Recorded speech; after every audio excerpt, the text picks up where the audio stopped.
And hello, everybody. Vasu Vaddiparty, Charlie over here. This is the Make Some Money and Run podcast for Thursday, July 15th, noon Eastern on the East Coast and 9 o'clock a.m. on the West Coast. The second half of baseball, well, actually, not the official second half, but the post All-Star break baseball season will continue. We'll talk about the NBA Finals a little later on. And, of course, 3 weeks till training camp. We know in the wagering world, that's the number one thing that goes on, Charlie. So we'll talk NFL down the road. But right now, we're going to open up the second half of the baseball season with our friend John Perrotto from Pittsburgh. He's covered the Pirates for a lot of years, Pittsburgh Post-Gazette, various other publications, and also for our purposes, he writes a column for sportsbettingdime.com. It's a pleasure to welcome John Perrotto in. John, how are you? I'm doing good, Vasu. How are you? I'm good. Charlie, say hi to Charlie there, and we're all set. Hi, Charlie. John, good to see you.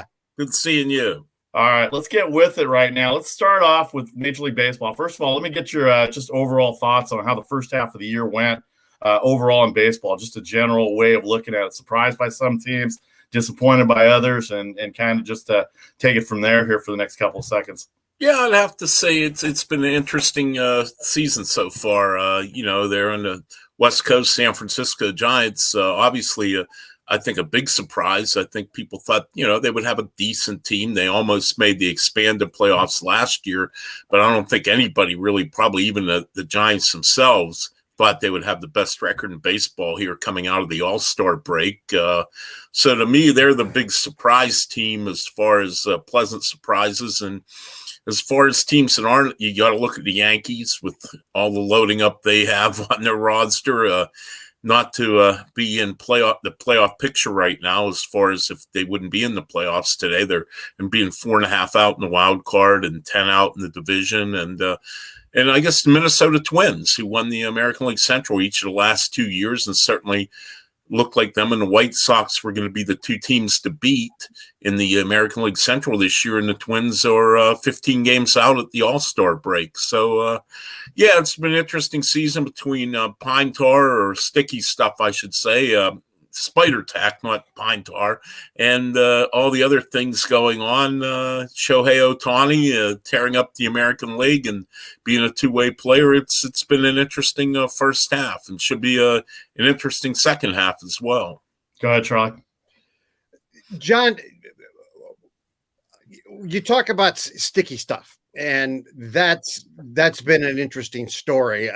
And again, if Major League Baseball could drop the ball and screw anything up, I think they've done it very well with this whole situation. I mean, if you're going to deal with it, you deal with it at the beginning of the season. You don't deal with it in the middle of the season. In your opinion, how much difference has it made in the overall scheme of how the game is going right now, particularly in the number of runs and the offense right now, and maybe the difference it's making in the pitching since they've, quote unquote, cracked down on the use of sticky stuff? Well, I think it's definitely made a difference. You look in over the last month, and it was really early June when they first put the word out that, hey, we're going to start this crackdown pretty soon. So it's been a little bit over a month now, actually, about 6 weeks.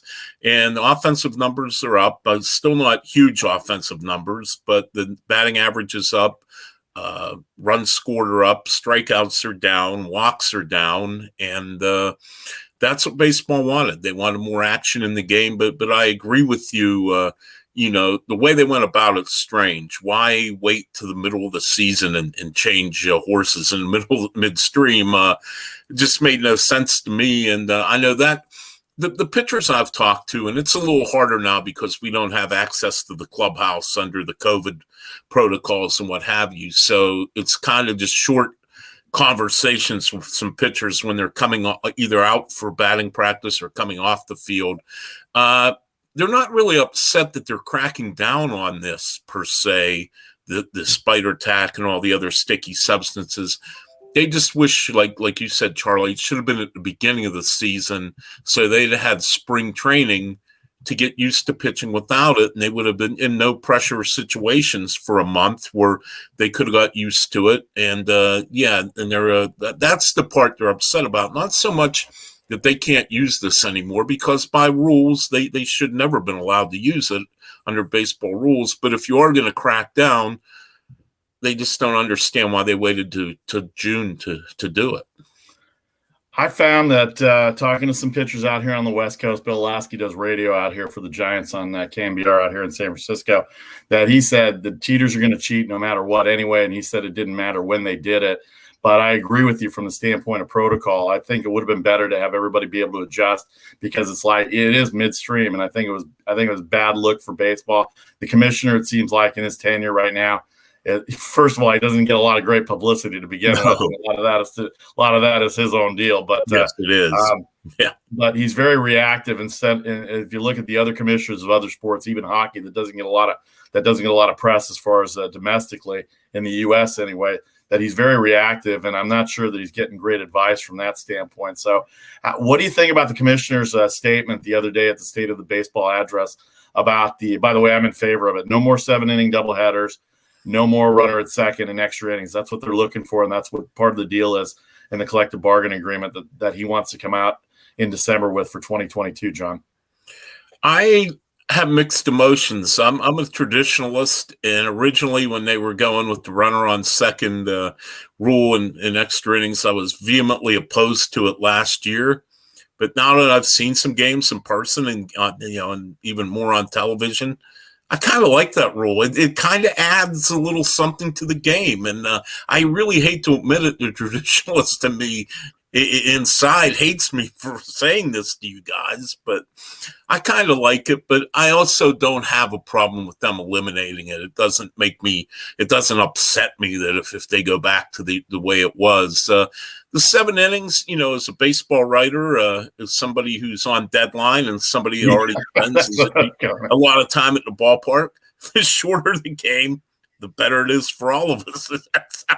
That's how I look at it. In all seriousness, though, but from a baseball standpoint, yeah, it's gimmicky, the 7-inning games. And I think where it's been really unfair is last year was different. There were no fans in the stands. Mm-hmm. This year, especially when you're doing the day-night split admission doubleheaders, and you're charging people for a 9-inning game, but you're only giving them 7 innings. I mean, why don't you take 22% off the ticket prices if you're only going to play 7 innings? But I noticed no teams have done that this year. So from that standpoint, I really do think they've ripped the fans off, and it's not fair, especially when you buy a ticket originally thinking it's going to be a 9-inning game, and then you find out because the game's been rained out and being made up on the same day, all of a sudden it's a 7-inning game. And I know I would not be happy about that if I were a ticket buyer, for sure.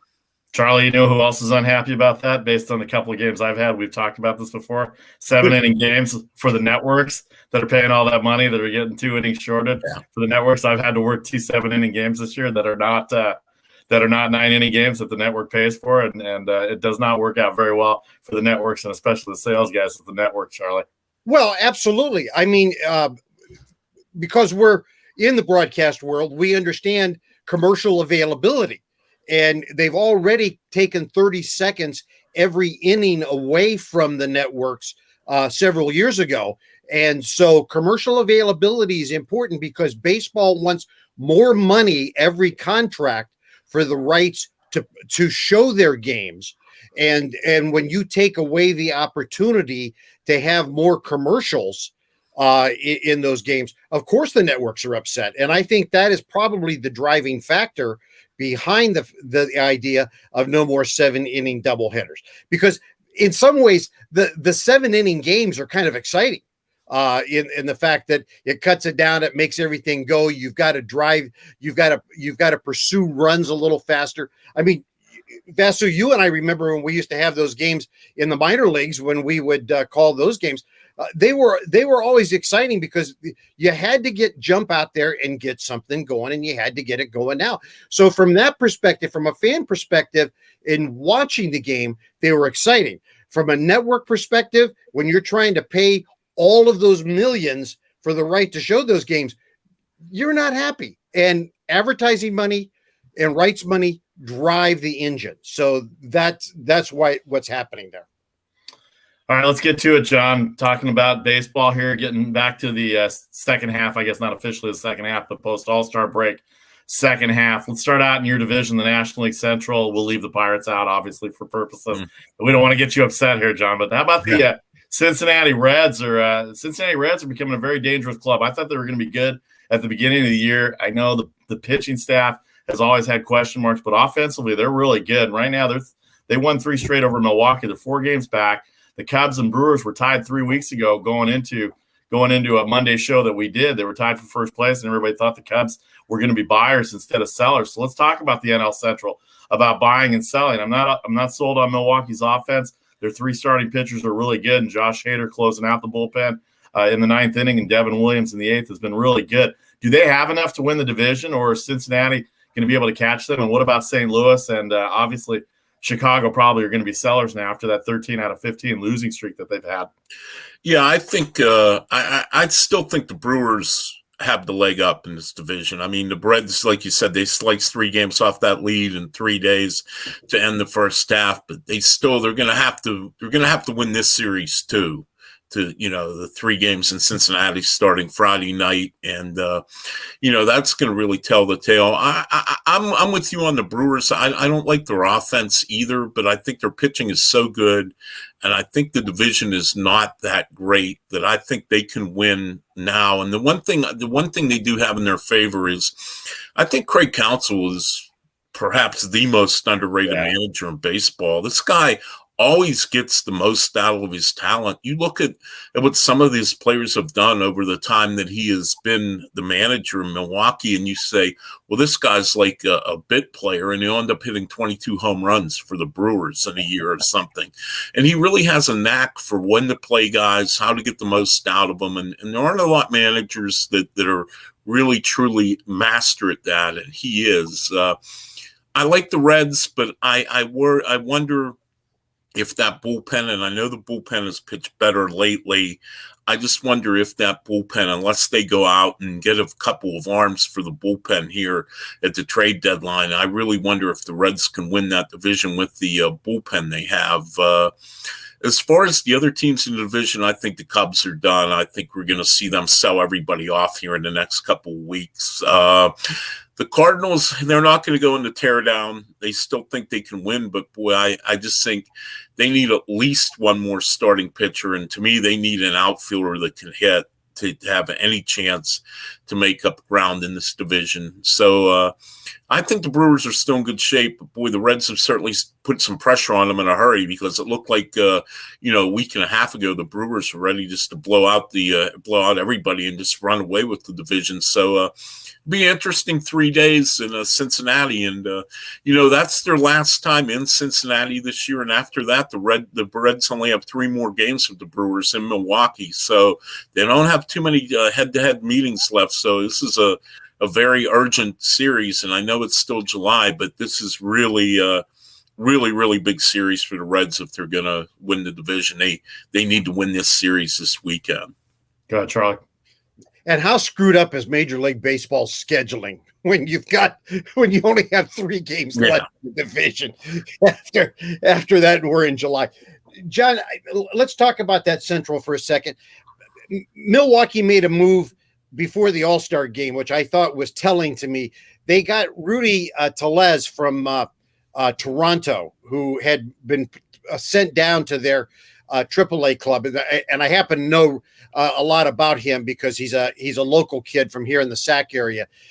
He's a big power hitting guy. He's one of those below the Mendoza line average guys, and it's either out of the park or back to the bench kind of things. But that said to me, they feel the need for power, and I think that today Action Network brought out some new projected win totals and projections on winning the division.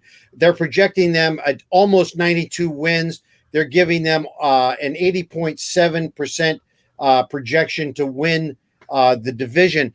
Do you think that they're looking at maybe trying to go out and get some more power at the plate? Because I got to tell you, if they're depending on Tellez to be the guy to take them home, that ain't going to happen, because that poor guy, as much as I love him, and he's a high character guy, I won't go into the whole backstory, but he ain't going to bring him home. Yeah, I agree. And I've actually had a chance to interview him once when he was at the Blue Jays a few years back, and he's a great kid. He really, really is. And, I think they need another bat. I really do. But I will say this: if anybody would get the most out of Tellez, it's the Brewers, because they seem like when they get these guys, they find something in them to make them successful.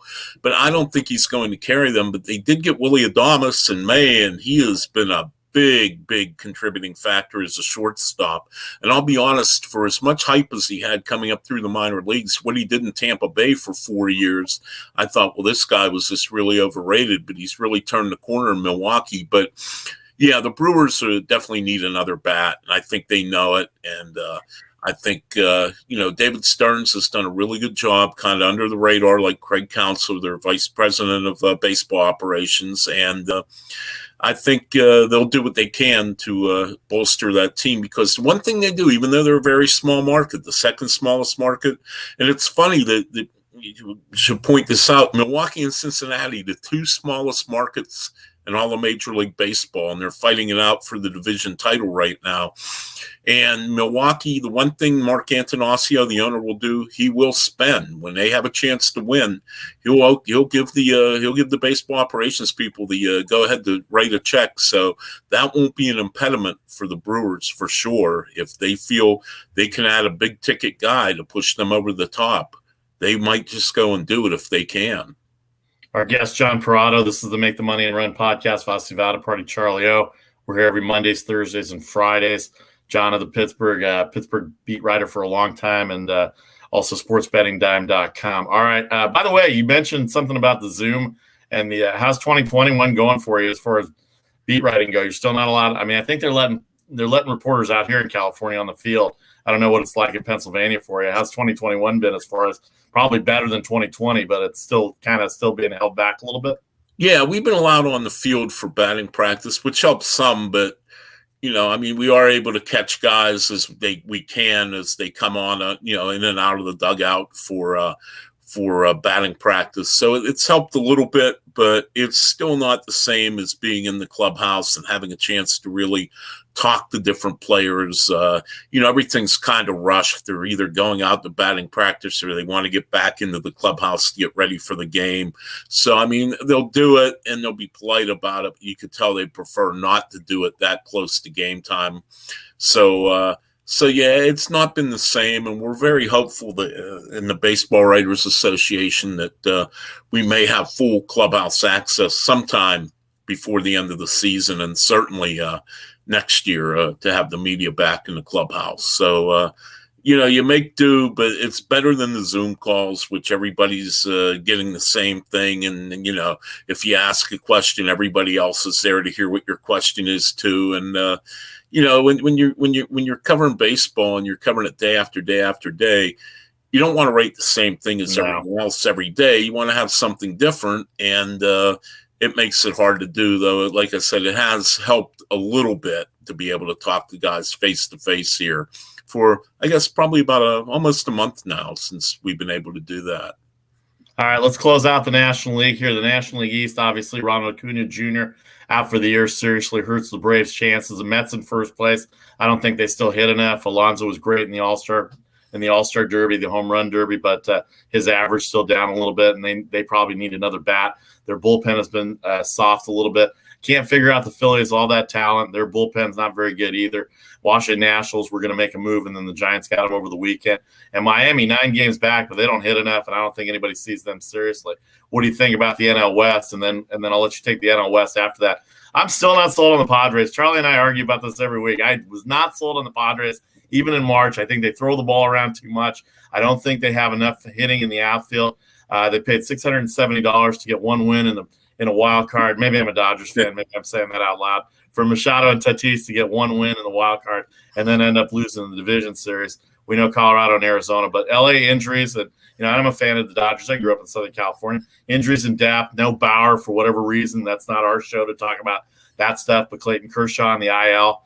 And their bullpen also a little bit in shambles, but they don't have all their guys back either. And I think some of the depth they thought they had in losing Jock Peterson and trading Verdugo. Of course, we got Mookie Betts for it too. But I'm not so sure about the Dodgers here, considering how well the Giants are playing in the West. So let's take the East first, John. What do you think about the East, and then we'll go to the West?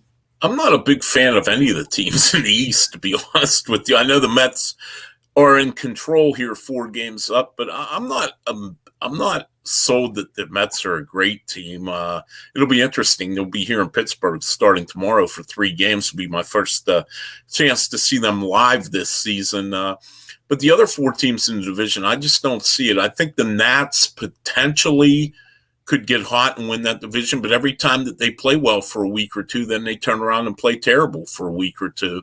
So I guess I'll go with the default option and say the Mets, but I don't think any of those teams are really great teams. The Phillies are head scratchers, and just we'll go to the West. We're just better teams. How about that? And I like the Giants. I don't think they're a fluke. I don't think you get this far into the season and be this many games over 500 as a fluke. Maybe you do it into June, but I mean, we're talking, we're midway through July now, and here they are, still in first place. And I think the Dodgers, as talented as they are, as deep as rosters they are, like you said, they're missing Bauer. And it would seem to me they're going to be missing Bauer for quite a while. I don't think this is like a month-long thing. Kershaw, they say it's nothing serious, but he is on the IL, so, and he's getting older. They're putting David Price back into the rotation. We'll see how that works. I mean, he's pitched 2-3 innings at a time all year. I think the Giants can win the division, and I'm with you, Vasu, on San Diego. It always seems like the teams that generate the most hype in the offseason never quite live up to it the next year. And they have a good team, don't get me wrong. But I don't know if they're going to catch the Giants or Dodgers. And so it's going to be interesting. But I really don't get that feeling the Giants are a fluke team. And I think, the other thing, too, is they will spend, too. And if they can upgrade their team here in the next couple of weeks, they'll do it. And I think they can. I still think the Dodgers, if they get Kershaw back, are still the better team. And certainly if they go out and get a starting pitcher with Bauer's situation being as it is, I think the Dodgers would still be the favorite. But I'm not writing the Giants off by any chance. And I certainly don't. I think they certainly can win the division. Charlie, I see the Giants a ton during the year, especially the home games during the week, and then the network stuff on the weekends. But they're really good. You live in Sacramento, and you see the shuttle back and forth between Sacramento and San Francisco. And that really, other than Crawford and Posey right now, and even Belt for about a month, but he's hurt. You got to think that shuttle between Sacramento and San Francisco has been really good, because they're getting production from everywhere, Charlie. And you're in Sacramento, so the Sacramento River Cats news all the time. Yeah.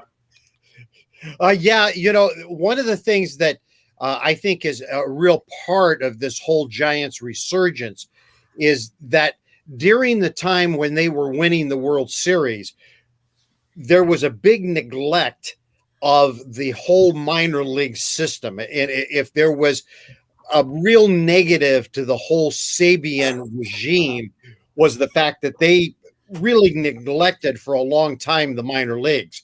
And towards the end of his reign, they really had a come to Jesus meeting on that and said, "Hey, we've got to build up our minor leagues," and they started to really pay attention to that, and now that's starting to pay off. And right now, that is really paying off for them, because they have a backup reserve at the AAA level that they have not had for years. And so we throw that next man up phrase around so easily in all sports, but right now the Giants are really living a lot by that next man up concept, because they really do have that kind of talent available to them. And it's funny, because I know if you talk to baseball fans and you go, name some Giants, they go Posey, Crawford, Bill Sims. There's some guy. He's got some piece of clothes. Oh yeah, Belt, and that's it. They're done. And that's okay. That's okay, because that's kind of how they've built them. It's interesting today. I was talking about that Action Network projection for winning. They came out today. They show their projection is the Dodgers with 100 wins, with a 77% chance to win the division. The Giants with a 94.4 game projection with a 12.3% chance to win the division. The Padres with a 92.4 game win projection with a 10.7% chance to win the division. So what that says to me is that somebody, John, thinks that the Dodgers are going to go out and they're going to buy some players. And I would think that your projection would be correct. I think they're going out and buy some pitching, because I'm not here to debate the Bauer situation right now, but I agree with you. Just given the severity of it, I think it's a real possibility that we don't see Trevor Bauer the rest of the season. Yeah, and I agree. And talking to people around baseball that have a little bit of knowledge about what's going on in the commissioner's office, I think that there's a good chance he won't pitch again in the big leagues this year. And I know the Dodgers have to know that, and they have to almost look at it like, and I don't want to downplay this, but almost like somebody that's been lost for the season with an injury. He's not coming back type of deal. And I got to believe, I know the Dodgers won it all last year, but I think there's still that fire there with LA to want to win again, because it was a 60-game season and people say, well, it was a fluky year. You didn't really win in a real season. So the Dodgers still have, they have a little bit to prove still. And, they're in it to win. They don't go halfway on things. They're in it, and I would imagine they're going to pull out all the stops that they can to try to add pitching and try to win it all again. And I think they are good enough to win it. I think the Giants are good enough to win it. And I think the Padres are good enough to win it all too, though I would rank them third behind the Dodgers and Giants. So it's going to be interesting. I'm thinking that the two wild card teams are going to come from the West. So it's going to be a really interesting race. It's going to be very interesting here in the next 2 weeks to see exactly what these teams do. And don't count the Padres out either. They've been wheeling and dealing for a couple of years now, and I'm sure they're going to do what they can to try to keep up with the Giants and Dodgers. They've been linked to Joey Gallo from the Rangers, the big slugger, for example. So I think all three of those teams are going to be fascinating on and off the field here. Our guest, John Perrotto, sportsbettingdime.com, longtime Pittsburgh Pirates beat writer. We got him for a few more minutes. Let's hit the American League as a whole. Boston, Tampa Bay, Toronto, not sold on their pitching. Robbie Ray's been great. The Yankees can't figure them out. Terrible runners in scoring position. The Central looks like it's going to be the White Sox. Cleveland just doesn't hit enough, and now they've had some problems. They did get Kansas City over the weekend, and they made it a little closer. The White Sox seem like they're rolling with or without everybody's criticism of Tony La Russa. And in the West, probably the best race in the West right now is Houston and Oakland, with Houston salvaging that last game over the Yankees giving up that 5-run lead on Sunday afternoon with the Altuve walk-off. And then Oakland always has a tough time in Texas. Seattle's playing well. I don't know if they hit well enough. And then the Texas Rangers, they're talking about trading everybody. And the Angels, you don't know which way to go on the Angels, John, from that standpoint. So just kind of hit the American League. Well, I know you don't see a lot of the American League, but just your takes on the American League as a whole and who you're looking at from a team standpoint. Well, I like I look at Boston in the East, and I keep thinking, how are they doing this? They have a good team, but certainly not a great team, a team that you think will be 20 games over, 21 games over, whatever they are. But I think they're going to win the division. I really do. And I think they will be a team that will go out and they'll bolster. They need some more pitching. And I think, they'll go and do it now that they have a chance to win. I think they didn't think this was necessarily a year they were going to win either coming in, but here they are. I think the White Sox for sure in the Central. I think the Indians just have too many injuries and just aren't deep enough to catch the White Sox. And out West, I like Houston better than I thought coming in. I didn't think they were going to win this year, but their young pitchers have really come up big. Everyone fixates on their offense, and that's certainly so because they can score a lot of runs, but their pitching has been very good with a lot of guys that are very unfamiliar names to even ardent baseball fans. Go ahead, Charlie. John, we always, when we come to trade deadline, we always fixate on the Yankees. And this year, they really are smack dab in the middle of the conversation because they could go either way. They could be buyers. They could be sellers. Action Network right now has them projected right at 86 games for a win total. They've got Boston at 92. They've got Tampa Bay at 93. They only give them a 17.8% chance of winning the division. The Yankees, your opinion, buyers or sellers? Maybe neither. I don't think they'll tear down their team, but I think if you read what Brian Cashman says, if you listen to the tone of his voice in the interviews, I get the feeling he's not sold they're a playoff team. So I don't think they're going to pull out all the stops and try to do everything they can to bolster the team. But by the same token, I think they do feel they have enough good players that they certainly could be very good next year if they don't turn it around this year. So I'm going to say kind of in between. Maybe they sell off a few little pieces of guys that were going to be free agents at the end of the year anyway.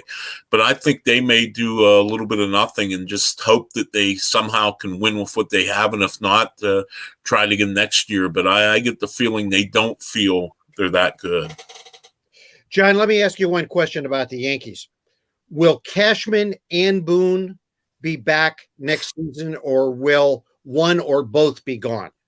I think Cashman will. He seems to be bulletproof without Steinbrenner. He really does.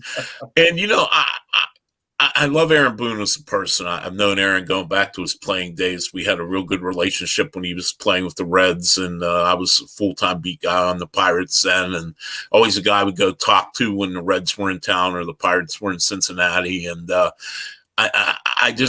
I'm surprised he's lasted this long this year. And I think if George Steinbrenner were still alive and running the team, they would have a new manager by now. And again, it pains me to say it because I think Aaron's a great guy. I think he's a great baseball guy, but I just don't know if he's the right manager at this time for that team. All right, last couple minutes here with John Perrotto. I got one last one here for you, actually a couple, but Joey Gallo, Kyle Gibson, Chris Bryant, Craig Kimbrell. How many other names do you think off the top of your head right now are in the sellers market from those teams? Obviously, the last place teams in some of these divisions, but those are the four names that keep popping up in the trade talks right now. And what do you think happens going into the second half of the year with some of these teams and trade deadlines? Yeah, I think the Cubs are going to. I think definitely Brian will be gone, Kimber will be gone, and I wonder even if Javi Baez might not go. I mean, it seems to me they've had no talks with him on a long-term extension, at least nothing that's come to any nearly fruition. I'll tell you another guy, and I'm kind of biased because I see him a lot in Pittsburgh. I think Adam Frazier, who started the All-Star game the other night at second base, I think he can help a team. He's not a big power guy, but he hits 300. He's a left-handed hitter. He's a very good defensive second baseman, and he was a utility guy for a number of years before he became a starter. So you can play him at third. You can play him in the outfield. You could get by with him at shortstop. I don't know if he could play there every day. I think he's a guy who certainly has some value, is another guy, and especially coming off an all-star start, his value is high as it ever is. But, the guys you mentioned, Vasu, I think all of those guys certainly. I'll be curious if Texas, what they do with Gallo. I mean, there is some some sentiment they should try to keep him, and others think they should just blow the whole thing up. And but yeah, those are pretty much the big names. And like I said, and I think Frazier, I think he's going to generate some interest just for the fact that he's a multi-positional guy too. All right, before we let you go, let me ask you a couple of quick things here. First of all, the Pirates had such a rough year and everything's going bad. How good was that for the All-Star game to see Brian Reynolds and Adam Frazier start for the National League? A lot of people don't know who they are. You mentioned Adam Frazier. I love Adam Frazier. He leads in Major League Baseball in the world in hits right now. Brian Reynolds, I don't know if he's a batting champion or not, but I know he hits over 300, and I think he did win a batting championship if I remember right. But boy, those two guys, I'd hate to see Pittsburgh lose those guys, but that's the nature of baseball nowadays, and eventually you got to do it. And then what do you got going for sportsbettingdime.com, and what do you think of the NBA Finals real quick? Well, I think it was really good for the Pirates for morale, because morale hasn't been too good. They're the third worst team in baseball. And I think it's good for the fans to at least show that tangibly they are, even though they're a long way away, they're at least on the right track. I know Frazier's not going to be a long-term guy here, but certainly Reynolds can be. And I think that was a boon for the fans to see two guys in the All-Star game. As far as what I got next on Sports Betting Dime, back in the baseball daily previews starting tomorrow. I'll do Tigers Twins, which is the first game semi of the second half. I know the Red Sox and Yankees tonight, but and then I'll be doing daily previews on one game every day for the foreseeable future. In NBA Finals, I still like the Suns. I know the Bucks have got their way back in it by playing two pretty good games in Milwaukee, but Phoenix still has home floor, and I still think the Suns are just a little bit better overall team than the Bucks, though I got the feeling it's going to go 7 games. Charlie and I got very lucky on the Bucks -4.5 last night with that fourth quarter, so we were very happy how that thing ended up. Yeah, we sweated it out a little bit. It was very interesting. John, always appreciate the time. SportsBettingDime.com. Pittsburgh Pirates beat. Hang in there. We'll look forward to it. He's a great follow. How are you? How do people get a hold of you? Okay, I'm on Twitter at J Perrotto, just like my name on the screen here. Capital J, capital P, but I guess it doesn't matter in the Twitter world. But anyway, yeah, you can catch me there. And I'm also on Facebook, John Perrotto. So hit me up on the social media and we'll chit-chat a little bit. Yeah, cyber-wise. Yes. Thanks to everybody on Facebook and YouTube Live. You can catch John Perrotto, sportsbettingdime.com. Great reviews, great read, great follow. John, we always appreciate the time. Thank you very much for joining us. We'll talk soon. My pleasure, fellows. Thanks for having me. Thanks, John. All right, that is John Perrotto of sportsbettingdime.com. Charlie and I are going to take a break right now. We've got NBA Finals to talk about. We'll give our opinions of the post-All-Star break. We'll talk about the All-Star game a little bit and the All-Star Home Run Derby, and then we'll get into the NBA Finals as we move on with the Make the Money and Run podcast for July 15th, 2021. Back in 30 seconds with more.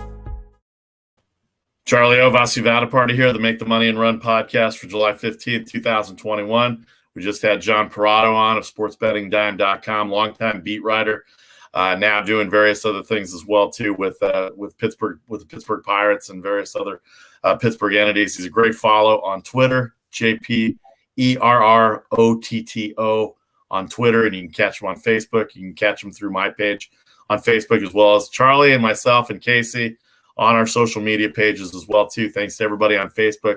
Thanks to Janine watching right now. Thanks to everybody on YouTube Live that follows us as well there too. All right, the start of the second half of the baseball season, Charlie. Let's take a couple of minutes to review the All-Star game and the All-Star and the Home Run Derby.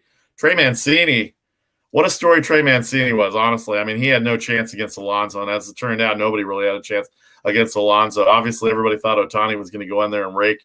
He lost in the first round to Juan Soto. By the way, they had first-round matchups, Charlie, on the wagering side of things, and Juan Soto was plus 250 against Ohtani in that first round. I'm sure a lot of people probably had Ohtani winning the Home Run Derby, and he didn't make it out of the first round. But if you had Pete Alonso, you had him at plus 500, and he and Mancini ended up in the final, and good for Trey Mancini. He wasn't going to do it, but he talked himself into it because he wanted to show people, for those that don't know, his story about recovering from cancer.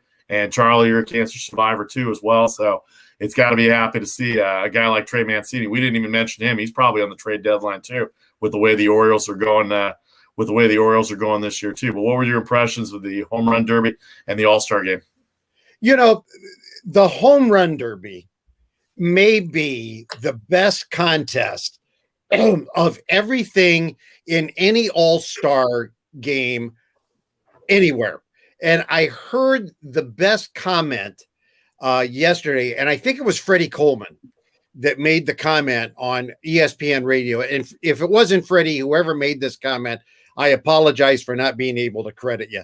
But it was the best comment. It was kind of like, we've seen every dunk that we're ever going to see. They're almost repetitive. But you've not seen every home run, because home runs are just different all the time. and the excitement of seeing those home runs. Now, the one thing I did agree with is they need to figure out just a little bit in the timing on the home runs, because they need to let us enjoy each home run flying, because they're throwing the next pitch before the next home run is out of the park. And so we didn't get to quite enjoy each home run flying. But man, what an exciting contest. And I was pulling for Mancini. I mean, I just have to be honest with you. That was survivor to survivor thing. And what a great job. And the support that the players were showing, even Alonso, just the support they were showing that guy. But what a great contest. What a great contest. And Alonso, I love that, after he wins, he's showing that vibrato, well, I'm the greatest power. And then you realize he's just pulling your leg, and then he becomes who Pete is. And you're just laughing. And Vasu, the other thing that just blew me away when I found it out, he got $1 million bonus in his contract for winning the home run derby, which is $400,000 more than what he's going to make this year, because he's an early player. The guy's making $660,000 this year for playing because he's only in. I think this is his last year before he goes to arbitration. Yeah, year 3. Yeah. Year 3. Yeah, year 3. So this was a huge payday for the kid. So I'm even more thrilled now, because this is a guy who can use the money. So it's even a better story. This is not some guy with $30 million in the bank. This is a guy who can actually use the money. So it was just even a better story. I love it. No doubt about it. I think he even said he donated half his winnings from the All-Star game to various charities around. I mean, he'll do fine in this. The same thing this year. And he'll be fine in the next contract when the next contract rolls around for the Mets.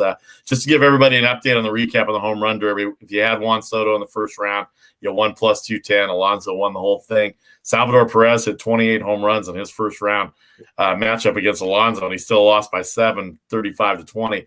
Trevor Story got out of the first round versus Joey Gallo. Probably a little surprised. That was a pretty good underdog. So you had 3 out of the 4 scenarios with the underdog value. So if you went underdogs on the home run derby, at least in the first round, you made a little bit of money. And of course, Alonso plus 500. Mancini ended up, I think, at plus 1,200 where he was going to be. So you almost had a big payday for the home run derby. But let's talk about the All-Star game a little bit. Obviously, the number one story of the All-Star game was Shohei Ohtani. The American League and Major League Baseball took the lose the DH rule out of it. They let him pitch the first inning and bat leadoff. He got 2 at-bats.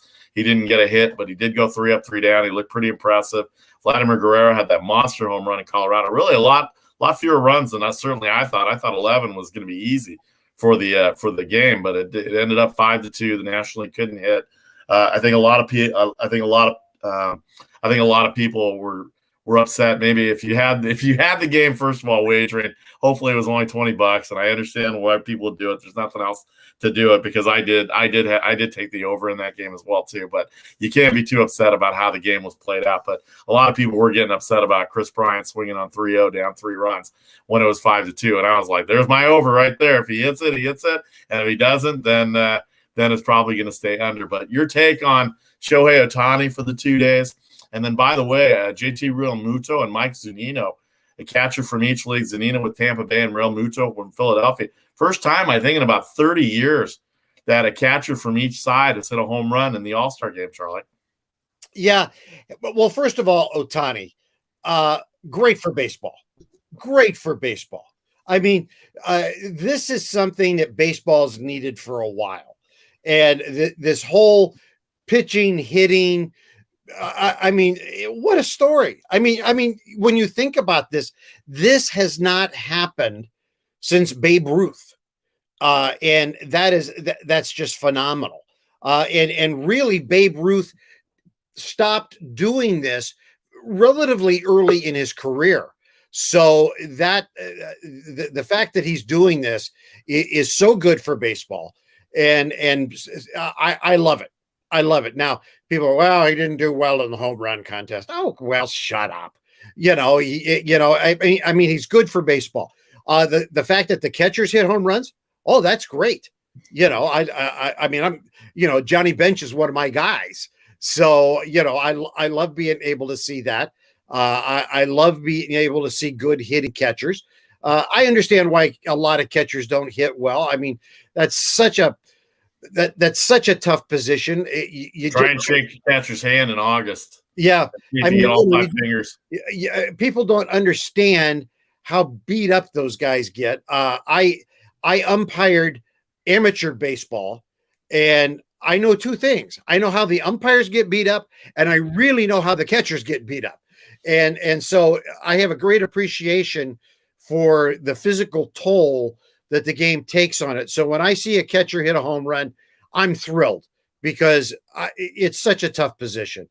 And I know people were a little disappointed because if you were going to bet that game, of course you took the over. It was in Denver, for heaven's sakes.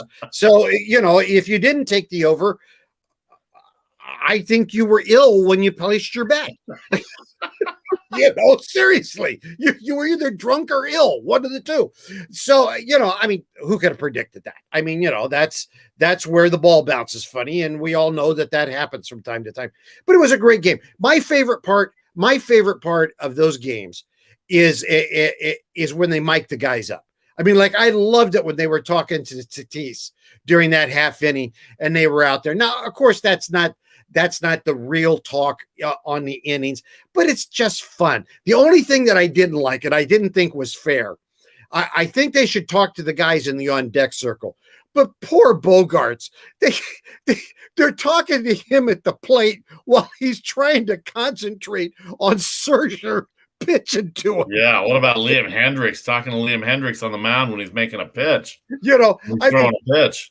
I appreciate those guys being willing to do it. Yeah. God bless them for being good soldiers, being willing to do it. But that was a little unfair. But, talk to him in the bullpen, talk to him on the on-deck circle, and then, of course, talking to the guys in the field. That's fantastic. And in the dugouts and everything else. That really personalizes the whole thing, and it's something that you can get that you really can't get much of during the regular season. But, and one more thing. And I am getting on my soapbox right here. Okay. Will people quit picking on Joe Buck? Yeah. I mean, seriously, what are people's problems? Now, is Joe his dad? No. But I don't know many people who are his dad. Okay, his dad was a phenomenon. His dad is up in the stratosphere, along with Vinny and some very few. But he's a very, very competent broadcaster, and I enjoy his stuff. I really do. I don't turn him down and turn the radio on when he comes on, and I'm tired of it. I think it's become a thing to do, and stop it. Well, I'm a little biased towards him. I've been around him for about 20 plus years. So I know. And that's why I'm doing it, because I don't know Joe. I've never met him. But I have been a play-by-play guy. I know how tough the job is, and he does it very, very well at a very high level. Coming up on Friday's broadcast, you can download, subscribe, rate, and review if you missed any of our conversation with John Perrotto of sportsbettingdime.com. We'll have a full preview of baseball coming out of the All-Star break, going into the second half of the season. A lot of games coming back tomorrow. The first game's at 2 o'clock Eastern tomorrow. So we'll be on at 1 Eastern, 10 a.m. Pacific on Facebook Live. All right, we're going to take 30 seconds, come back, talk NBA Finals on the Make the Money and Run podcast. Vasu Vaddiparty, Charlie O here with you on this Thursday afternoon. Back in 30.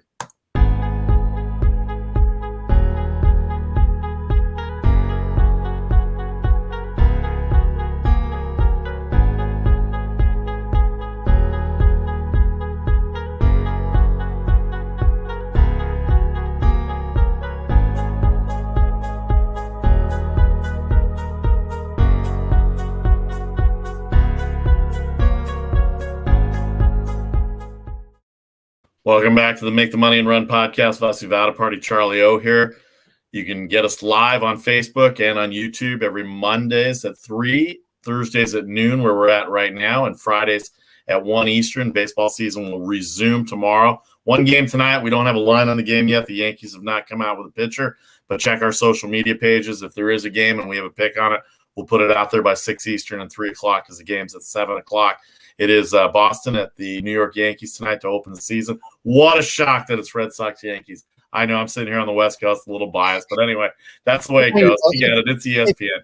Eduardo Rodriguez going to start for the Red Sox, to be determined for the Yankees. The early line that Charlie saw was minus 130 for the Yankees, but we're basing that probably on Garrett Cole starting. I don't think he's going to start tonight.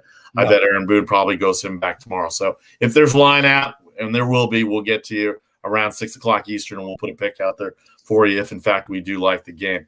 All right, let's get to the NBA Finals. What a game last night in the NBA Finals. Charlie, 4.5, 220.5 for Milwaukee. Game 4, they come back from a 9-point deficit in the fourth quarter, 109-103. Middleton had 40 points. He outscored the Suns by himself in the last 5 minutes of the game, 10-6 or 10-4. Suns and Bucks are tied 2 games apiece.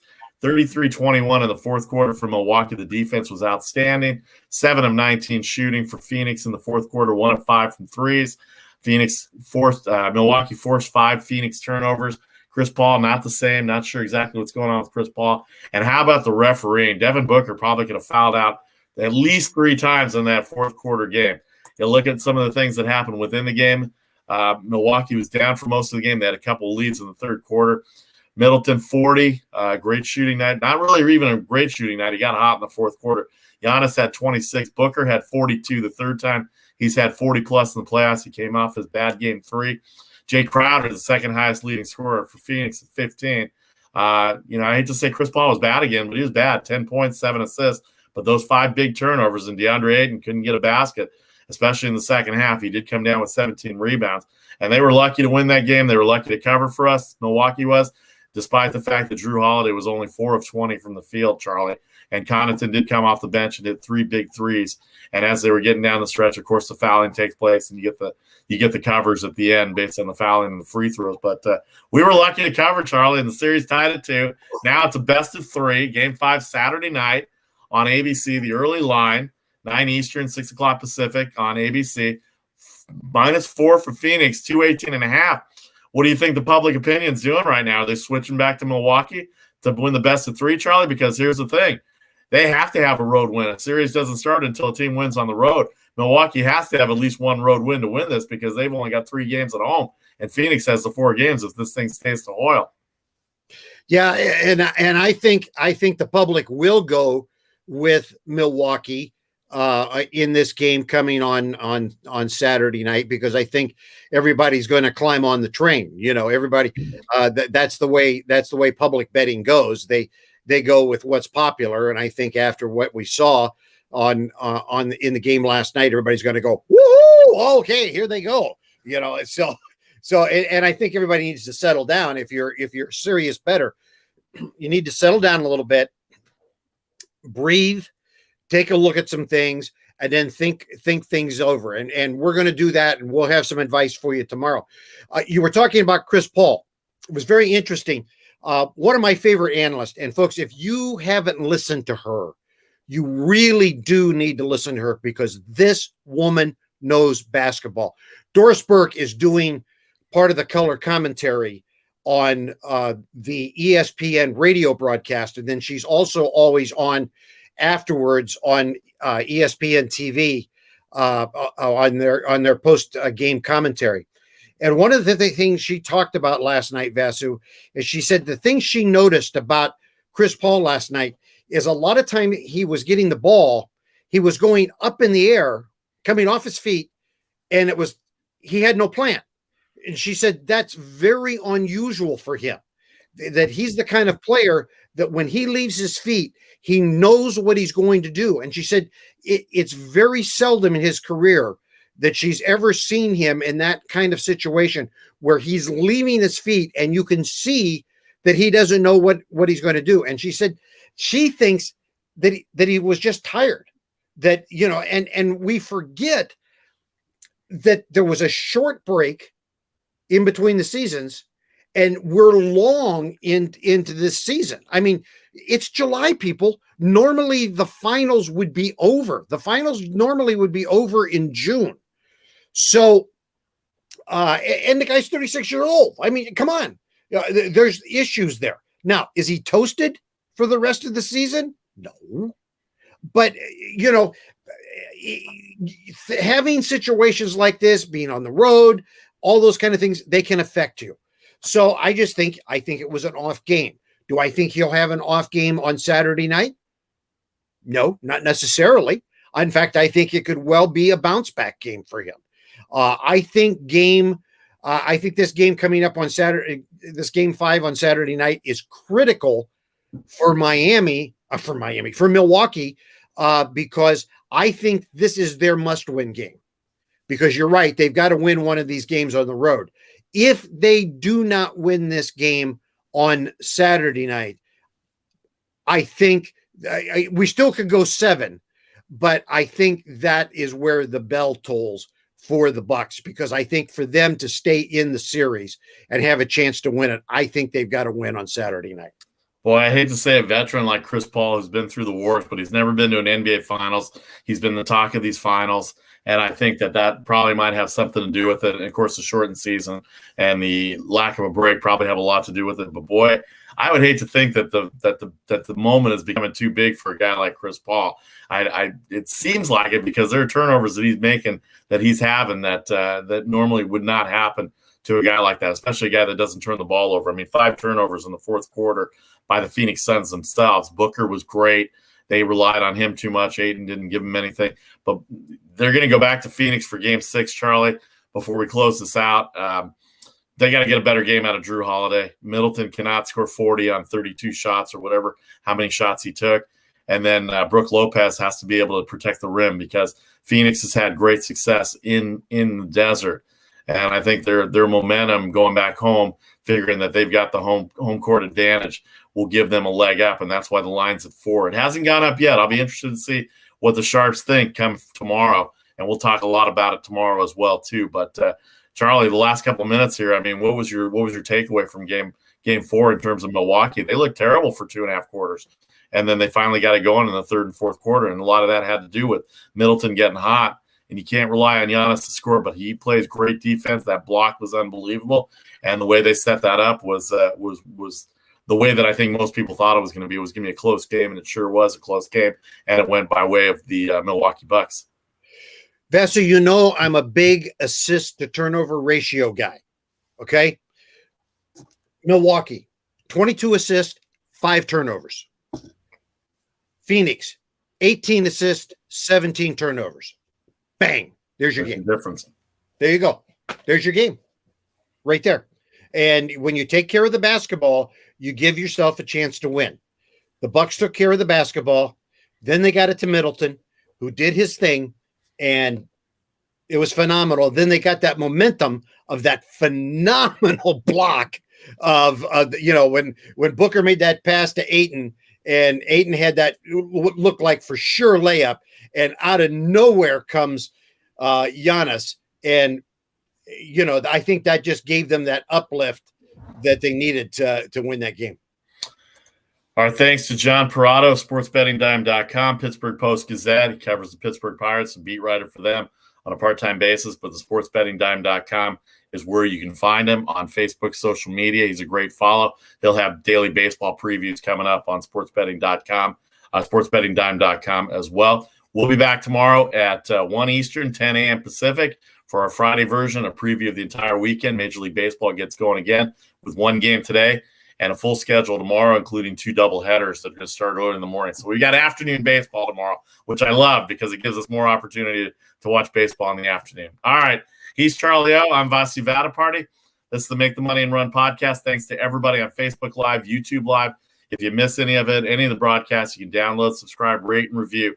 Look for that logo on Facebook and YouTube, and then Apple, iHeart, Spotify, SoundCloud, and Google as well, too. Anywhere you get your podcast, you just find that logo, download, rate, review, and subscribe. All right, Charlie, we'll see you tomorrow at 1 Eastern, 10 a.m. That's the Make the Money and Run podcast for today, July 15th, 2021. Have a great afternoon.